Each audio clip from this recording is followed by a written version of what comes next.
Pozdrav! Ja sam Ana-Marija Prgomet, začetnica udruge Zero Waste Croatia i pokretačica istoimenog pokreta u Hrvatskoj. Zero Waste je životna filozofija kojom promičemo da ništa ne odlažemo na odlagališta, niti u spalionice, a pogotovo ne u prirodu, poštujući pritom 5 pravila, 5 Rs. Refuse, reduce, reuse, recycle and rot.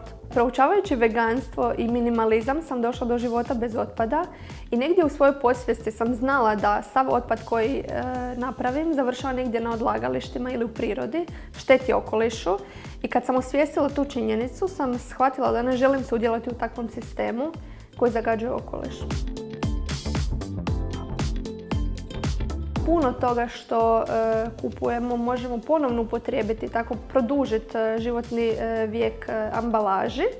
Međutim, što je loše kod plastike je da ona pod utjecajem vode, sunca i zraka se troši i puca te se pretvara u mikroplastiku, što opet svjedoci smo da je loše za naš okoliš zato što ta mikroplastika završava u ribama, u našoj hrani, čak je pronađena u ljudskoj placenti. Većinu tih proizvoda koji nas okružuju trebamo odbiti, na primjer jednokratne vrećice, letke koje nam nude na svakom koraku, plastične slamke, plastične boce u kojima nam prodaju vodu zato što je naša voda pitka.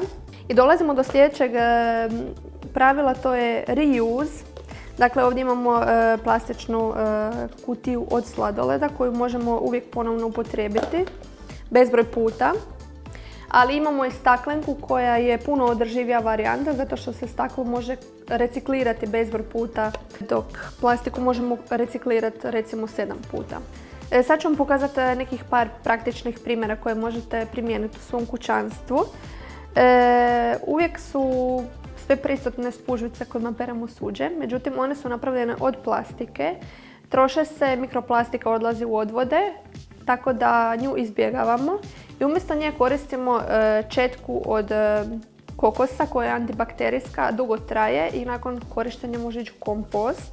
Ovdje imamo primjere klasične krpe koju koristimo za brisanje površina u kućanstvu. Međutim, mnogi od nas ne znaju da je Trulex zapravo kompostabilan jer je napravljen od celuloze i pamuka. Naši čajevi su često pakirani u vrećice koje sadrže plastiku, filter vrećice koje sadrže plastiku. Međutim, ovo su alternative koje možemo koristiti i dostupne su u svim dućanima koji prodaju čajeve u rinfuzi. Već sam rekla da za kompostiranje možemo iskoristiti razne kore voća i povrća, talog kave i čaja, možemo iskoristiti ljuska jaja, kosu, perje, brašno, tjesteninu i sl.